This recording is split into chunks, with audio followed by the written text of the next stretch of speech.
Welcome back to Celebrating Culture. I'm here with Pat Gallagher, who is the Chaplain General of the Daughters of 1812.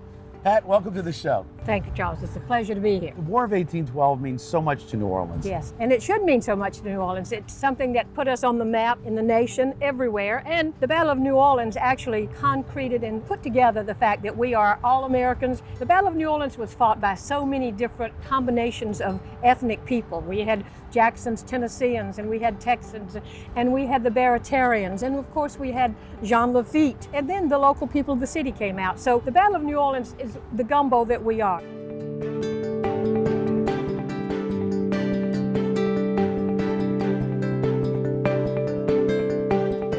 Some of the orders that the British had that should they win, and they assumed that they would, that they were allowed to burn New Orleans. So that was going to be our fate in New Orleans had it not been for Andrew Jackson and his band of men and the city of New Orleans and the nuns who prayed for the city. So our city was saved by everyone. The nuns really did play a part. A lot of things went our way. Absolutely. I think it was divine intervention that God smiled on us that day, because it was a foggy, rainy day, and it was not a good day for a battle, but our people said, let's go forward, and they did, and so we were lucky. That's a beautiful battlefield there. Yes, Chalmette has done a wonderful job trying to preserve the history down there.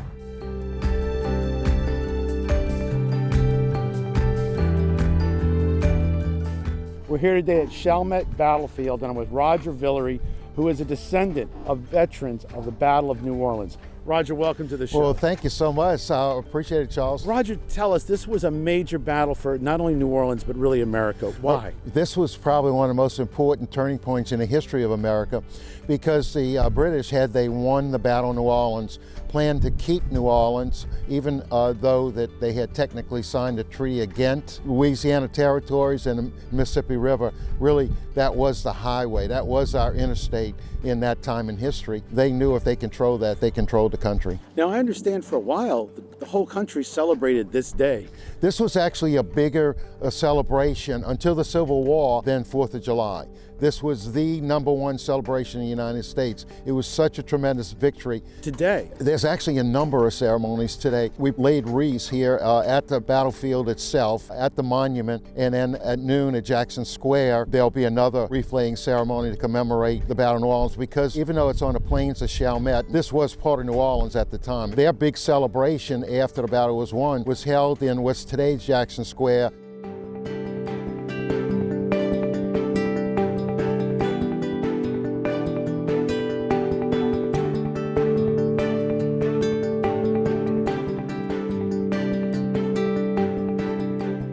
Remember and acknowledge that there are layers of importance and community in this land.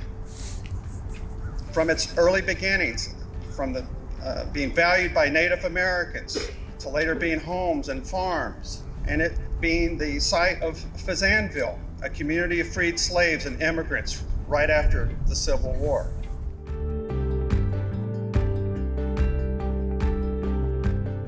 We're going to be laying wreaths, and we're going to remember in laying those wreaths those soldiers on both sides of the battle who lost their lives, as well as those who died of their wounds in the last war ever fought between our two countries.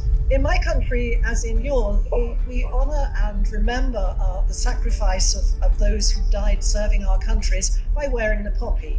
And the poppy I'm wearing today comes in fact from the World War I Museum in Ypres in Belgium, memories of another great conflict. Roger, you're in period outfit, and I notice there's a lot of people that show up and reenact. I'm chairman of Louisiana Society of War 1812. As a member, a lot of us have the period costume because we use that to commemorate our ancestors that fought. My third great-grandfather, Jacques Villere, was a major general. He was actually the second line of defense, and had they broken through Jackson line, his men, the first unit of the Louisiana militia, they were the second line of defense and would have held and protected the city.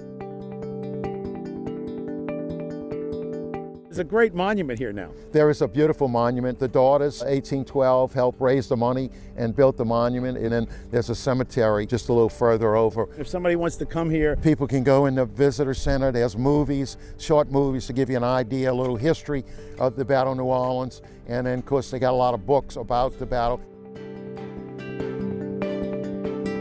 I want to thank you for being on the show. Absolutely. And stay tuned, we'll be right back with more of Celebrating Culture.